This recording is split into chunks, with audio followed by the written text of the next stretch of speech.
Ever pondered why bad things happen to good people? Or why sometimes the seemingly undeserving are blessed with fortune?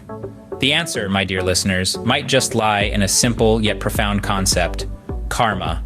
Karma, a Sanskrit term, has found its place in every language and every dictionary around the globe. It's not confined to metaphysical books or academic papers. It's a term that has seeped into everyday language, from pop culture references to philosophical discussions. Take the tale of Shankaran Pillai. After acquiring a student loan in Tennessee, he moved to New York without paying it back. His creditors caught up with him, but he eluded them and moved to California, where he took a car loan for a Rolls-Royce. Without repaying, he moved to Oregon, where again his creditors found him. Then he took a home loan and moved to Mexico, but yet again his past caught up with him. Finally, he bought a yacht in Texas for a hefty sum and didn't pay the first installment. Shankaran Pillai was fully aware that he would be found, a realization that he couldn't escape his creditors.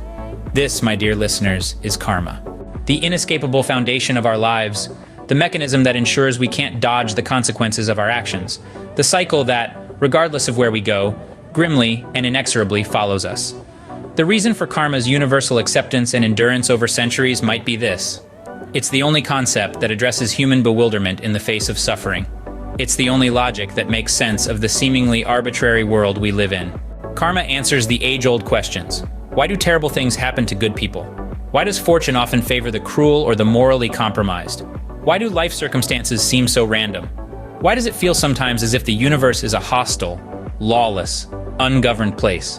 It's time to delve deeper into this concept, to unravel the complexities of the most overused, abused, yet indispensable word in the spiritual vocabulary of the world. To summarize, karma is the concept that our actions, good or bad, will come back to us in some form.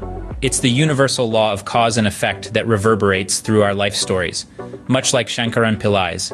It's an explanation for the seeming randomness of life and a call to moral responsibility. Karma, in its essence, connects to some of the most profound human inquiries, the meaning of life and how to live it. So, as you navigate through life, remember that actions have consequences, and karma, in its own time, will ensure that justice is served.